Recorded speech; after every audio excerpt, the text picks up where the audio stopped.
But yeah, keys to success, Brad. I just have in big letters. Indiana is not Rutgers. That's not a key for us. That's a key for the Iowa fans if they're listening to understand. No, do not make that mistake. And it's not big. Like that is so disrespectful to this Indiana football team. Like that is so disrespectful. I would love to. Man, I need to tell Brian Haynes that they're saying this. I need to tell him. We need to tell Fernando Mendoza. They think he's Ethan Kaliak Manis. We need to tell Sig that the Iowa fans think his offense is just like Rutgers. Probably have an aneurysm. God, yeah. Did you see sidebar again? Did you see the writing on his hand last week? Yeah, I couldn't quite read it. It was like attack and then different colors. Attack and then three names. Like Chris, and I couldn't make out the other two. One was Chris. I don't know. That dude's wired. The way that guy's wired is just full-blown psychopath coach. I love it so much. I can't believe that's our coach. I can't even tell you what that meant. I'm trying to figure it out. I was looking at Illinois' roster. I'm like, who is Chris? Why are we attacking him? Maybe it was the defensive coordinator, or maybe it was a pundit, or maybe it was a fan that said something to him when he was walking to his car one day. Who knows? The thing is that, like, I know this team's going to show up. It's just like which Iowa shows up is my biggest concern. That's going to determine the scoring margin of the game. And yeah, it could get weird. It could be a lot like last week. Yeah, I think it's going to – we'll get into it. Key number one, stop Mark Gronowski. I went over it before. He's their number one leading rusher. He's obviously the quarterback. He's going to touch the ball every time. Again, there's not – talking about Iowa's team objectively, there's not a playmaker in their skill group that you're like, holy shit, we need to make sure this guy doesn't beat us. Like when you look at Illinois, you're like, all right, Beatty's the kick return guy. He's got 18, 20 catches. There's one guy on their team that's got 8 catches. I guess focus on that guy. The Iowa guy was telling me about Dayton Howard. I guess he made he did. He made one big catch last week, so he wants to see him get the ball more. But no, this is Mark Gronowski's offense. I don't think he's going to be getting the ball. Mark Gronowski. Indiana has shown it struggled with mobile quarterbacks. Now, obviously, Gronowski isn't the athlete that Colton Joseph is. He's probably not even the athlete that Amos kid was. That kid was pretty good, but he's going to be able to move. He's not going to be afraid to put his shoulder down and get extra yards, and they're going to use like 10 guys to block and the 11th guy to run the football. So Indiana has to be ready for that. Yeah, we just can't give up scrappy first downs and let the Iowa offense gain momentum through Gronowski's legs. That is what can open up. It can open up for them if he's able to do that. It could a little bit. And they can maybe scrounge their way to 17 points if that happens. God, I'm trying so hard to like be bipartisan here, and it's like, hard. No, it sounds. I keep saying that it's going to sound disrespectful, but it's like this. These two teams, like I've been saying all offseason, are on two different tiers. We did it all last season too, where we break down these games and we try to be like cautious about it, like going to Nebraska. No, Brad, you might be mishearing me, dude. I'm not being cautious about this one, and I'll tell you. The final score prediction. I'm making a point. I'm making a point. It's like we tried to be caught, and then every single time we look like idiots because Signe would blow them out of the water. We can't keep doing that anymore. No. We can't. I'm done doing it. I'm done pretending that I'm trying. Like I'm done. I'm done pretending that. We're not a national title contender, and Iowa's got their work cut out for them. And if they make it a game, it's going to be an inspired effort by them. It's going to be the best game they played all year if they make it a game. I agree. Key number 2, eliminate the kick return, punt return game. Wheatgen. That dude's electric. He's so fast. Absolutely electric. I can't believe he doesn't touch the ball more in their offense. Apparently he didn't. What are we doing? Apparently he get out of bounds or something at the end of the game or at the end of the half last week where the coaches were freaking out. But I don't know. If that were me, I'd probably try and scheme more ways for him to touch the ball. He's by far their best playmaker. It's not even close. He's got multiple kick return, punt return touchdowns like that. If Iowa's going to be in this game, the recipe for them is obviously good special teams. He's an all-American returner. That dude's got to score if Iowa wants to win this game.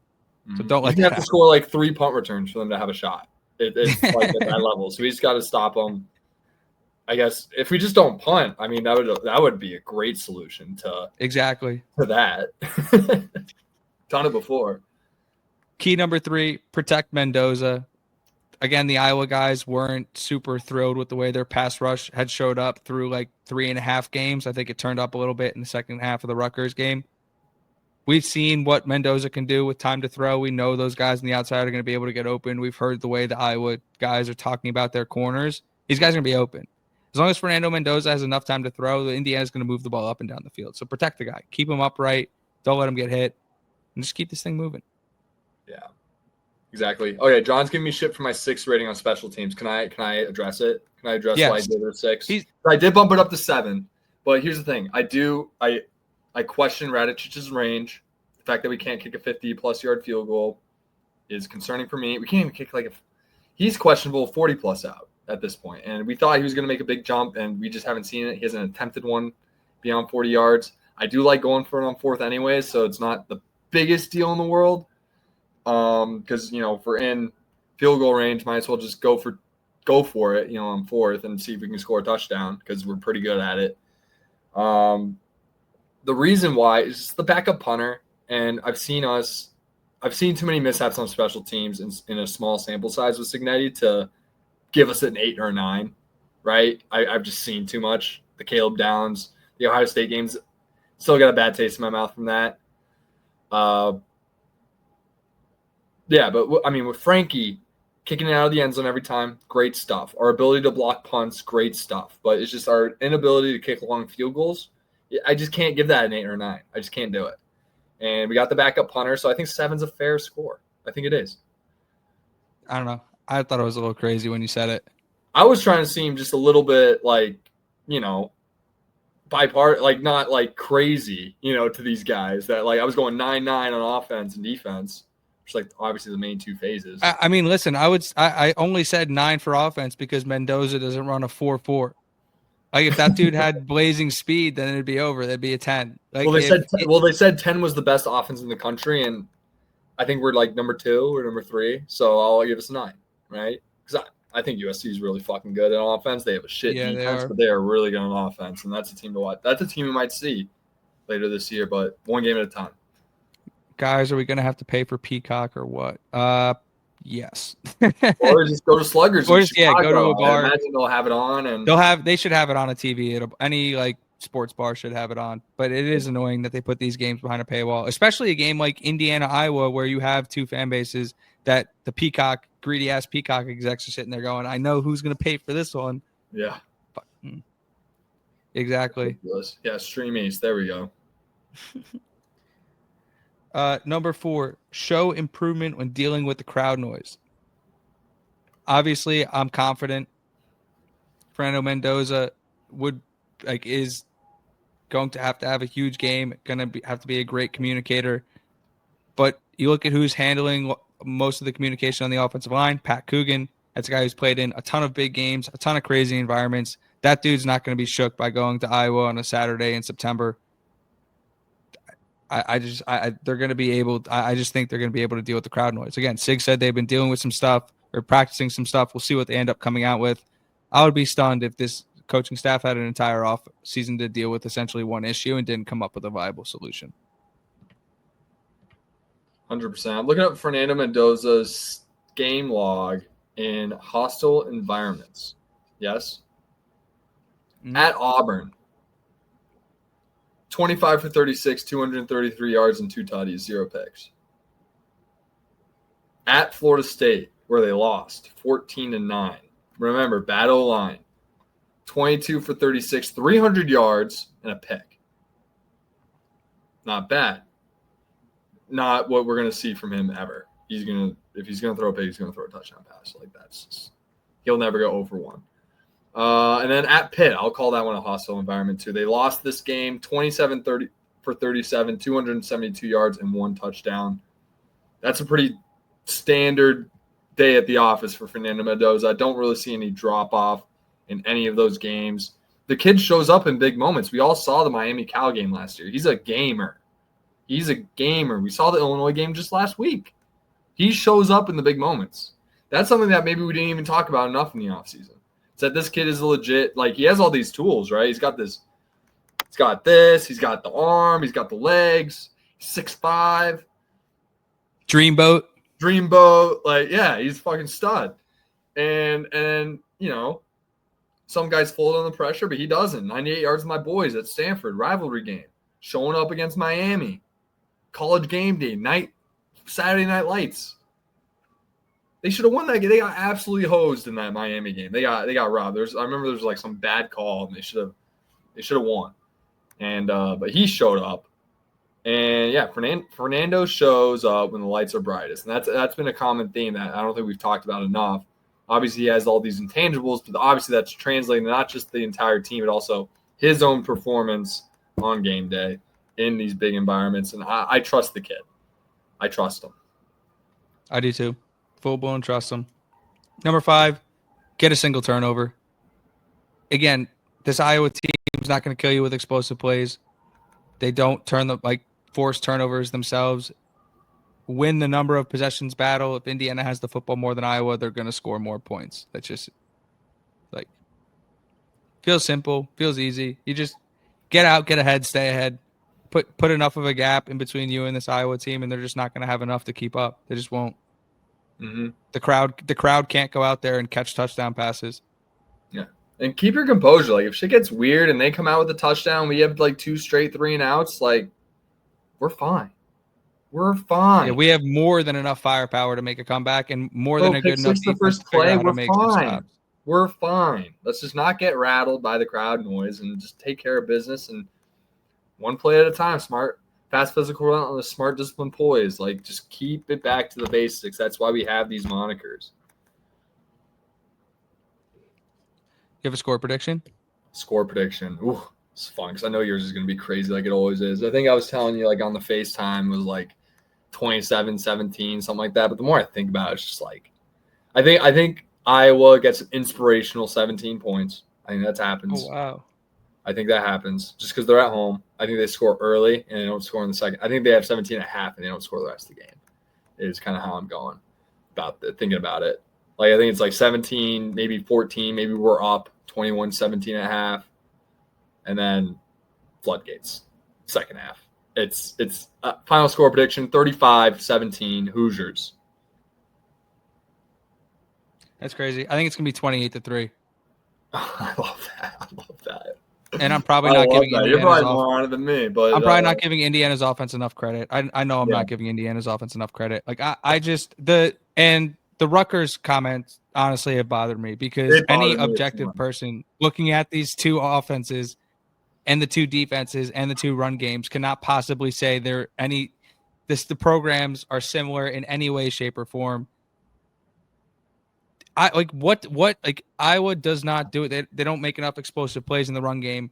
They don't have a bell cow running back to hand the ball off to 30 times. They're going to run their quarterback into the line over and over and over again, then ask him to make a big time throw. This is a recipe for disaster against this Indiana team. The strongest advantage Iowa has is they're playing in front of a home crowd. But like you said, they're 2-1 against ranked teams in the last 5 years with the home field advantage. Like, nothing too crazy. Like, their 2 wins were against us and Penn State the year they were actually really good. And we know that Indiana team was a fraud.